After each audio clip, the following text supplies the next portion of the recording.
Nous sommes de retour sur Direct Marché. Je suis accompagnée d'Aymeric Blanc, gérant chez Financière de Champlain. Bonjour. Bonjour. Alors, on a parlé d'un rallye haussier depuis le mois d'octobre. On a eu un fort rebond depuis fin septembre, début octobre.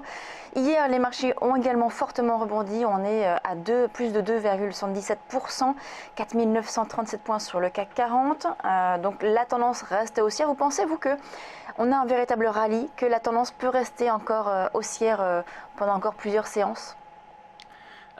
C'est difficile à dire. Je me perdrai pas en conjoncture parce qu'effectivement, ça fait depuis le début de l'année on spécule sur le fait que est-ce qu'on va rattraper l'année un petit peu flat, voire baissière de l'an dernier. Est-ce qu'on va la rattraper cette année? Est-ce qu'on allait faire 25%? On a fait une tentative. Le marché a fait une tentative pour passer effectivement 2 années de suite de croissance. On voit qu'aujourd'hui, ça reste quand même très fragile. La moindre news macroéconomique impacte fortement le marché. Et on voit qu'effectivement, la croissance du marché, quand il y en a, se fait toujours dans une énorme volatilité. Et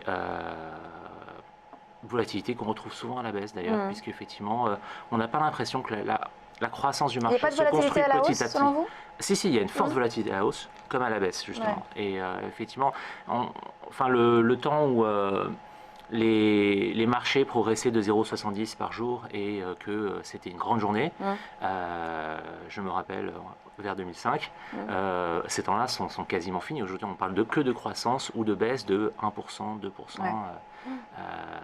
Ce qui est effectivement On a un nouveau contexte de marché alors selon vous? Oui, tout à fait. Alors je ne sais pas si on peut parler, on peut mettre en cause des automates, la grande nervosité des marchés,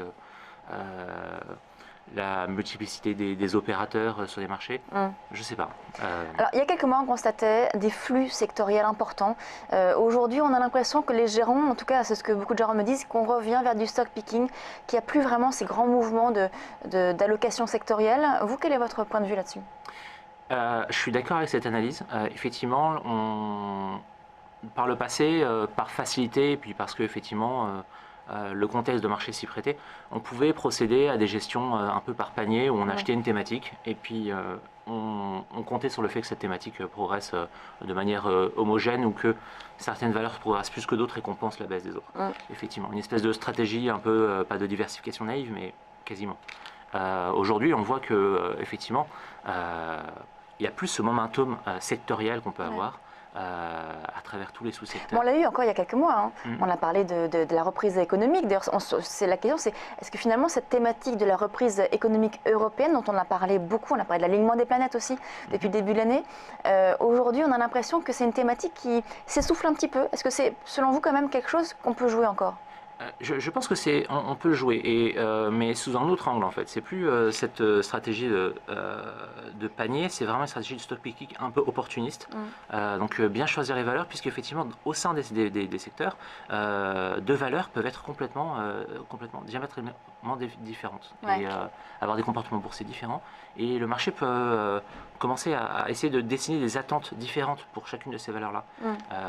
On le voit dans plusieurs secteurs industriels, sur plusieurs dossiers qui normalement sont relativement semblables et qui se comportent en fait différemment en bourse. Donc par exemple, vous n'allez pas du tout jouer certaines thématiques comme donc, la reprise économique ou les restructurations. On a beaucoup parlé aussi de tous les dossiers qui en sont actuellement. C'est pas quelque chose que vous regardez particulièrement? Vous êtes vraiment sur du stock picking pur? Oui, mais le stock picking, non, justement, la beauté du stock picking, c'est que ça nous laisse le choix de tout faire. On peut faire du value, on peut faire du gros, on peut faire de la gestion contrariante avec des dossiers qui sont effectivement un peu endommagés, entre guillemets, et qui aujourd'hui sont peut-être en cours de restructuration et de revenir vers des meilleurs cieux.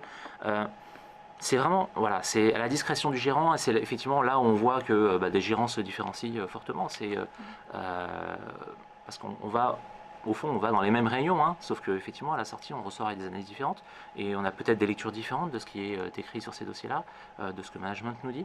Et donc à charge pour nous de faire un petit peu de trier le bon grain de livret. Mais bon.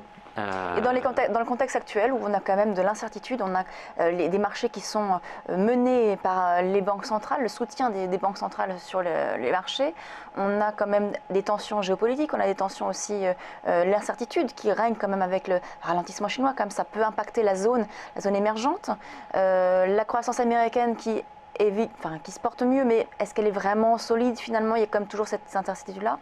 Et l'Europe qui traîne un petit peu, la reprise qui tarde toujours à venir. Donc le contexte est toujours un petit peu incertain. En tant que gérant, comment est-ce que vous allez gérer, choisir les bons dossiers? Je pense que la meilleure réponse consiste à dire qu'effectivement, on a ce stop picking dont on part et une stratégie un petit peu moyen-long terme. Essayer de s'arrêter à des perspectives, à ne pas faire de perspectives court terme, dans le sens où effectivement, on voit que de toute façon, quoi qu'on fasse, hein, les dossiers peuvent avoir les meilleures publications de la Terre. Si jamais il y a un événement macroéconomique, le dossier va souffrir. Donc, et vraiment indépendamment du contexte microéconomique, donc de la société. Donc moi je pense que l'idée effectivement c'est d'arriver à développer une espèce de stratégie buy and hold où on achèterait pour moyen long terme et on garderait le dossier jusqu'à ce qu'effectivement il délivre le potentiel de croissance que l'on aurait anticipé pour lui. Ça paraît un peu candide comme approche, mais c'est la seule aujourd'hui qui soit viable.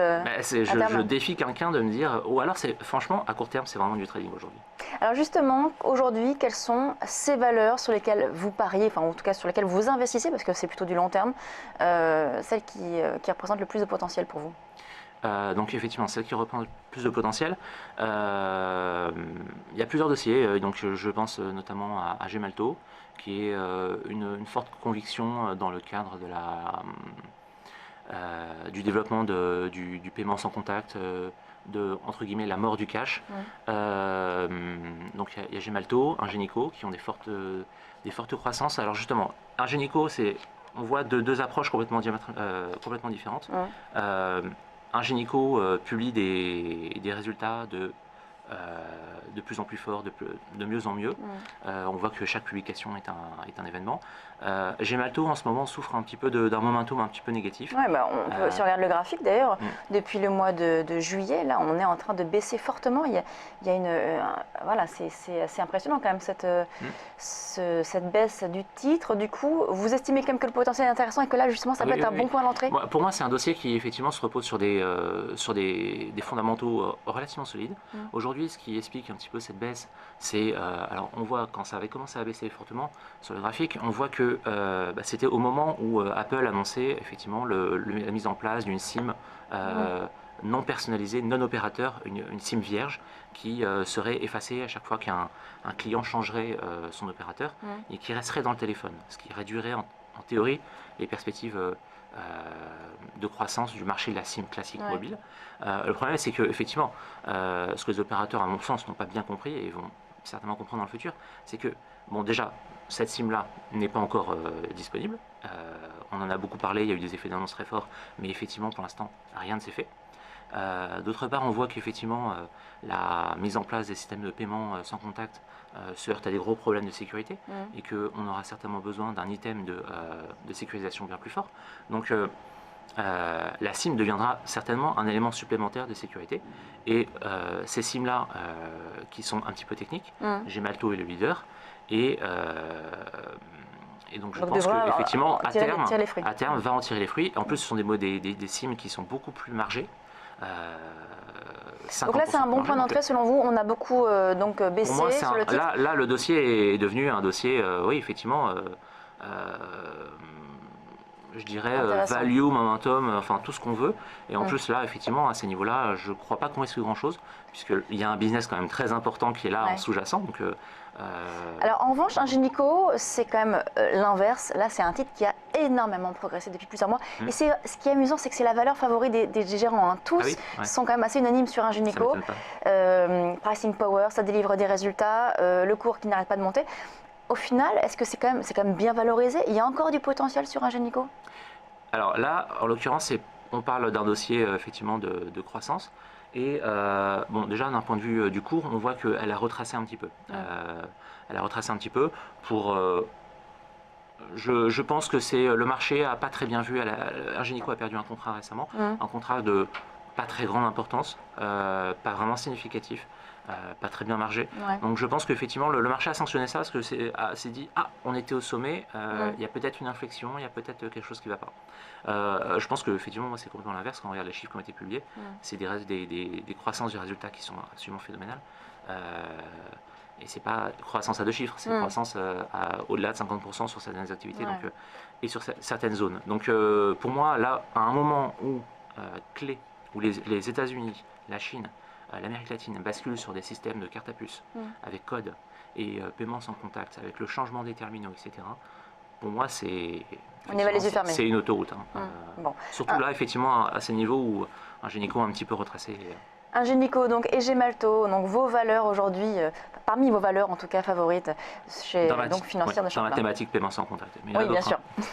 Merci beaucoup, Aymeric Blon, gérant chez Financière de Champlain. On marque une très courte pause, on se retrouve tout de suite sur Direct Marché.